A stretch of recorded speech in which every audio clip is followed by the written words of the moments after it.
So the 1% took drastic action, not for the good of the people, but as a necessary expedient to ensure the continued survival of the 1%. A few modest social reforms were implemented in order to appease the seething anger of those who had spilt so much blood for the 1% in 2 world wars.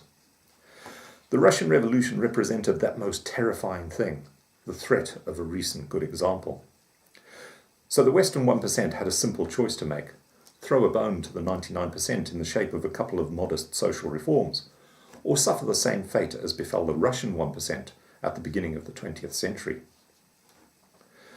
The main purpose of this talk is to try to teach just one important lesson, that the way history is taught to school children is only a little different to telling fairy stories to infants. And because we're taught the wrong lessons from the past, we're conditioned to accept the wrong practices of the present. I'll say that once more. Because we're taught the wrong lessons from the past, we're conditioned to accept the wrong practices of the present. Bertrand Russell famously observed that we are born ignorant, not stupid, and that it's education that makes us stupid. The way history is taught to young people is a fine example of the truth of Russell's words. There are countless examples that prove my point, such as this one, chosen pretty much at random. The details are from an essay I wrote a couple of years ago based on a book I'd just read at the time called Allied Intervention of Russia in 1918 to 1919 by John Swetnam. This book here.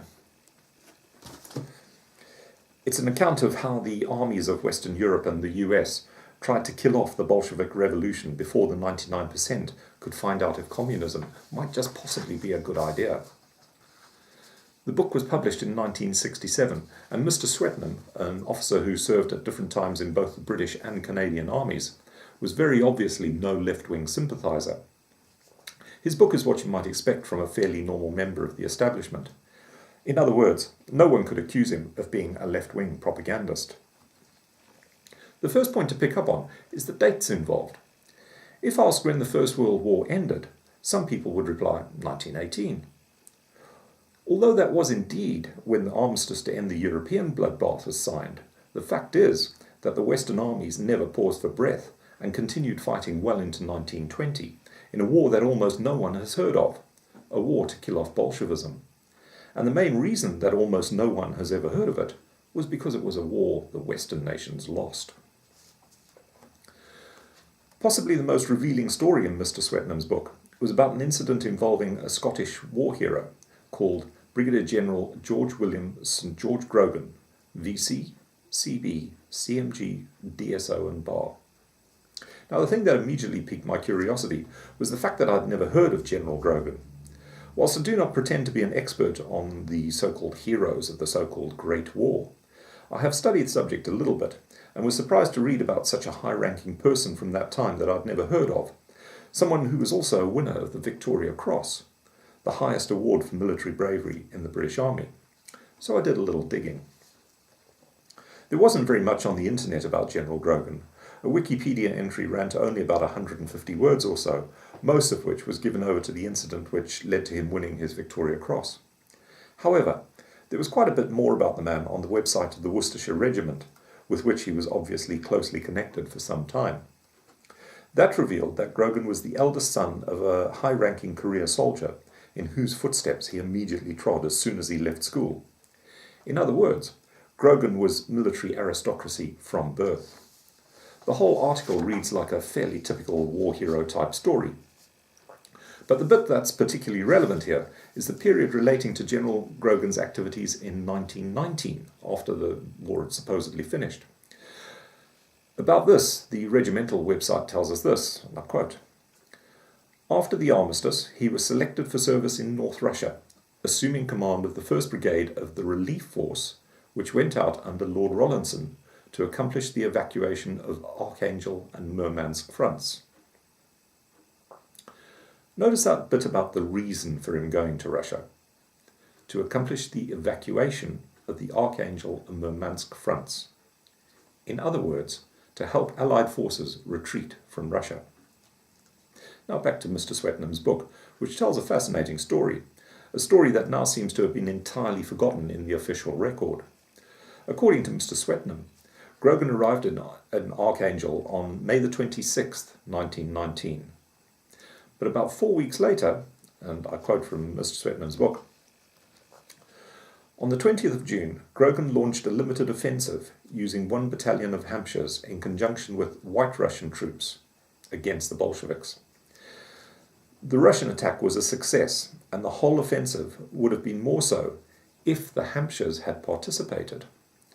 The reason for their not doing so lies with the CO and becomes clear from a letter written by him later, after he had been relieved of his command and sent back to England, and published in the London Daily Express. And this is a bit from General Grogan's letter. I volunteered for service with the North Russian Relief Force in the sincere belief that relief was urgently needed in order to make possible the withdrawal of low-category troops in the last stages of exhaustion due to the fierce fighting amid the rigours of an Arctic winter. Immediately on arrival, I received the impression that the policy of the authorities was not what it was stated to be. Troops, which we were told had been sent out purely for defensive purposes, were being used for offensive purposes on a large scale and far into the interior. For that reason, he held back his battalion. Well, a highly respected World War I battalion commander, a Victoria Cross winner, relieved of his command because the policy of the authorities was not what it was stated to be? Mr. Swetnam tells us why the good general might have had this impression. 3 months before Grogan arrived in Russia, I quote again from Swetnam's book,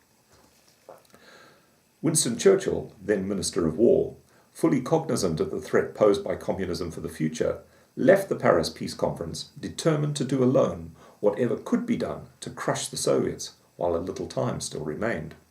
On March the 3rd, 1919, he deliberately painted the picture in North Russia blacker than it really was, sounding a warning that it might be necessary to send reinforcements to that theatre to ensure the safe withdrawal of tired troops. Newspapers took up the call, silencing for the present public agitation to bring the boys back home. A call then went out from the War Office for volunteers, and the response was tremendous. 8,000 men were accepted to be formed into 2 brigades, equipped with the latest equipment. 8,000 trusting souls. No doubt all exhausted from 4 years of senseless slaughter in Europe, but who selflessly rallied to what they thought was the assistance of freezing comrades, because that was what the great Winston Churchill had told them. Rallied in response to what Grogan himself described as a policy that was not what it was stated to be. An outright lie by Churchill, in other words. A man who, thanks to the way history is taught, is still considered by many to be the greatest Englishman of all time. But Mr. Swetnam points out that the British officer commanding the North Russian theatre, who rejoiced in the name of General Ironside, had had no qualms about the planned withdrawal of British troops. I'll quote again from Swetnam. Ironside's lines were much the same as when winter had started and White Russian strength was growing. And this is what General Ironside wrote. With a superior flotilla on the Dvina River, I could not believe that anything could stop us from getting out. Unquote. There seemed little doubt that the new force was to be put into North Russia as soon as ice conditions would permit, for a last throw against the Bolsheviks. So what we have here is the story of a fine career soldier who was almost certainly an honourable man, a man who had been decorated for his personal bravery with the highest award a British soldier can receive. Yet here he is, sent home in disgrace for refusing to obey a dishonourable order that would not only needlessly endanger the lives of his own troops, but also needlessly take the lives of others, to whom the field of battle had already been conceded.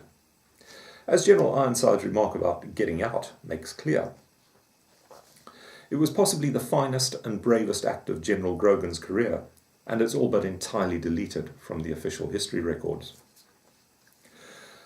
I use this example to illustrate the point I made earlier about half-truths. Wikipedia and the Worcestershire's regimental records tell some of the truth about General Grogan, but leave out altogether an episode that was arguably Grogan's finest hour. Were it not for an almost unknown book, this important little example of the sinister machinations of the one-percenters like Churchill would all but disappear altogether from history. Notice also Swetnam's reference to why Churchill lied about the supposed threat to Allied troops in Russia, how he was cognizant of the threat posed by communism for the future, so he left the Paris Peace Conference determined to do alone whatever could be done to crush the Soviets while a little time still remained.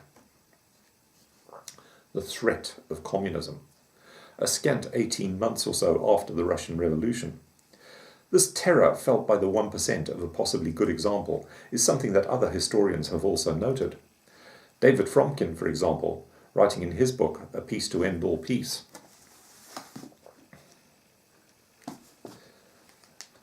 writing about the same event from which Churchill so hurriedly departed, says this, and I quote, "The question of Russia and the fear that Bolshevik revolutions would break out throughout Europe haunted the peace conference." Unquote. Just as the evil plotting of the 1% had brought about the First World War in the first place, so too did they ensure that World War II would become inevitable by the iniquitous treaty they designed at the so-called peace conference. But that's something else that's hardly taught in schoolroom history lessons.